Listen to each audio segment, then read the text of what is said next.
सध्या बिहारमध्ये बीपीएससी म्हणजेच बिहार पब्लिक सर्व्हिस कमिशनच्या परीक्षांवरून जोरदार वाद सुरू असल्याचं पाहायला मिळतंय। बीपीएससीच्या 17व्या पूर्व परीक्षेतील नॉर्मलायझेशनच्या प्रक्रियेला विद्यार्थ्यांकडून जोरदार विरोध केला गेला। बिहारची राजधानी पटना येथे असलेल्या बीपीएससी कार्यालयासमोर विद्यार्थ्यांकडून जोरदार आंदोलन सुरू झाली। बिहार पोलिसांनीही आंदोलकांना रोखण्यासाठी त्यांच्यावर लाठीचार्ज केला। त्याचे व्हिडिओही सोशल मीडियावर व्हायरल झाले। यावरून सरकारवर मोठ्या प्रमाणावर टीकाही करण्यात आली। पण या सगळ्या राड्यात सगळ्यात जास्त चर्चा झाली ती फैजल खान यांच्या अटकेची। यूट्यूबर आणि स्पर्धा परीक्षांसाठी कोचिंग क्लासेस घेणाऱ्या फैजल खान यांची खान सर म्हणून ओळख आहे।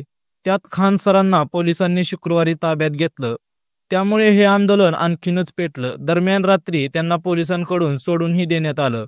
तसेच नॉर्मलायझेशनच्या या प्रक्रियेवरून बीपीएससी आयोगाकडून स्पष्टीकरणही देण्यात आलंय।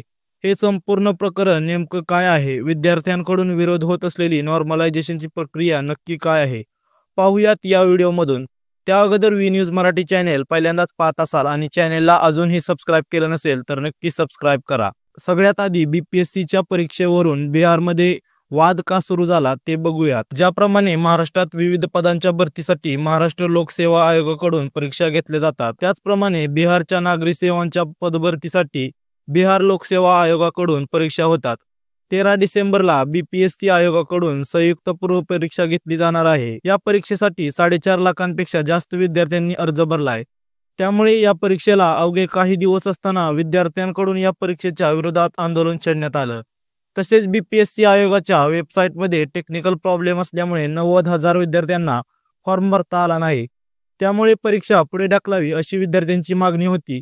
तसेच या परीक्षेसाठी प्रश्नपत्रिकांचे वेगवेगळे सेट असल्यामुळे परीक्षेत नॉर्मलायझेशन प्रक्रियेचा वापर होत असल्याचा आरोप विद्यार्थ्यांकडून करण्यात आला। त्यासाठी बीपीएससीच्या कार्यालयासमोर विद्यार्थ्यांनी शुक्रवारपासून धरणे आंदोलन सुरू केलं। विद्यार्थ्यांच्या या आंदोलनाला फैजल खान आणि इतरही काही कोचिंग क्लासेसकडून पाठिंबा देण्यात आला। हे आंदोलन जास्त चिघळल्यानंतर पोलिसांनी शुक्रवारी लाठीचार्ज करून विद्यार्थ्यांच्या जमावाला पांगवण्याचा प्रयत्न केला आणि हे प्रकरण तापलं। आता ज्या नॉर्मलायझेशन प्रक्रियेला विद्यार्थी विरोध करतायत ती प्रक्रिया नेमकी काय आहे हे आता आपण समजून घेऊयात। जेव्हा स्पर्धा परीक्षेसाठी विद्यार्थ्यांची संख्या जास्त असते तेव्हा परीक्षेचे योग्य पद्धतीने नियोजन करण्यासाठी परीक्षा 2 ते 3 टप्प्यात घेतली जाते। प्रत्येक टप्प्यातल्या परीक्षेसाठी वेगवेगळ्या प्रश्नपत्रिका असतात। आता यात होतं असं की या प्रश्नपत्रिकांची काठिण्य पातळी कमी जास्त होऊ शकते। म्हणजे एका सेटचा पेपर हा जास्त सोपा असू शकतो आणि एका सेटचा पेपर खूप कठीण असण्याची शक्यता असते।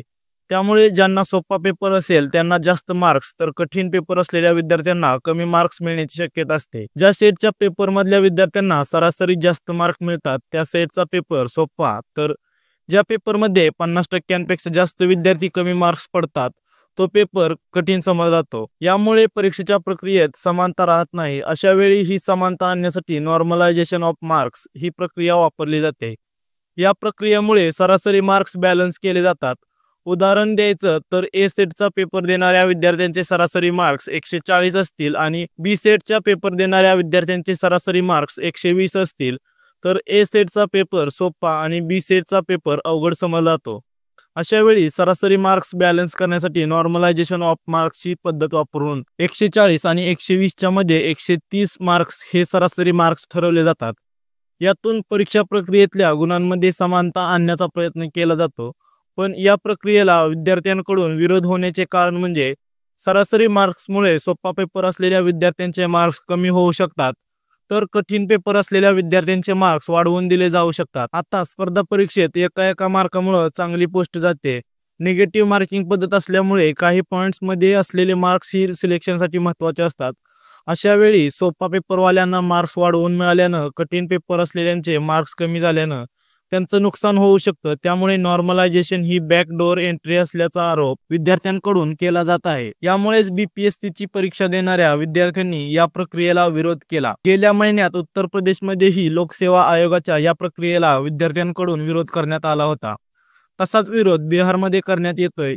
JEE सारख्या अनेक परीक्षांमध्ये या नॉर्मलायझेशन प्रक्रियेचा वापर केला जातो, पण तेव्हा आक्षेप घेतला जात नाही कारण त्या परीक्षांसाठीचा हा नॉर्मलायझेशनचा फॉर्म्युला ठरलेला असतो. पण BPSC कडून हा फॉर्म्युला कसा असणार याबाबत स्पष्टीकरण देण्यात आलेले नाही. मार्क्स कमी जास्त करण्याची प्रक्रिया नेमकी कशी असणार, सरासरी मार्क्स कोणत्या आधारावर काढले जाणार हे सांगण्यात न आल्यानं विद्यार्थ्यांनी या प्रक्रियेला विरोध केला.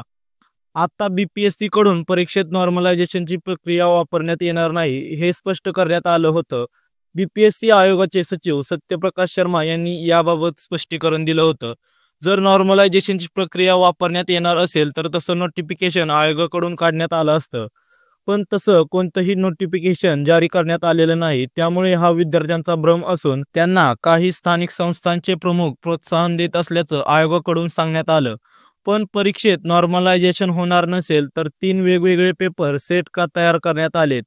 एकाच दिवशी एकाच वेळी परीक्षा असताना सेट वेगवेगळे करण्याची गरज काय? हा प्रश्न विद्यार्थ्यांकडून विचारण्यात येत होता आणि याबाबत आयोगाने लेखी उत्तर द्यावं यासाठी विद्यार्थ्यांकडून आंदोलन करण्यात आलं. या आंदोलनाला बिहारमधील कोचिंग क्लासचे प्रमुख आणि प्रसिद्ध युट्यूबर फैजल खान अर्थात खान सरांनीही पाठिंबा दिला. ते स्वतःही विद्यार्थ्यांच्या समर्थनात रस्त्यावर उतरले. हा विद्यार्थ्यांच्या भविष्याशी खेळण्याचा डाव असल्याची टीका त्यांच्याकडून करण्यात आली. स्पर्धा परीक्षांच्या विद्यार्थ्यांना आपल्या अनोख्या शैलीत शिकवणारे खान सर हे सोशल मीडियावर प्रसिद्ध आहेत, पण त्यांनी नॉर्मलायझेशनच्या प्रक्रियेला विरोध केल्यामुळे ते जास्त चर्चेत आले. नॉर्मलायझेशनची प्रक्रिया रद्द केल्याशिवाय हे आंदोलन मागे घेणार नाही असा इशाराही त्यांनी दिला. दरम्यान शुक्रवारी पोलिसांनी आंदोलनकर्त्या विद्यार्थ्यांवर लाठीचार्ज केला. त्यांचं हे आंदोलन अवैध असून या आंदोलनाची कोणतीही सूचना न देण्यात आल्यानं कायदा आणि सुव्यवस्था राखण्यासाठी लाठीचार्ज करण्यात आल्याचं बिहार पोलिसांकडून सांगण्यात आलं. पोलिसांच्या या लाठीचार्जनंतर फैजल खान यांनी प्रशासन विरोधात आक्रमक भूमिका घेतली. BPSC कडून नॉर्मलायझेशनची प्रक्रिया लागू करण्यात येणार नसेल तर त्यावर लेखी स्पष्टीकरण का दिलं जात नाही?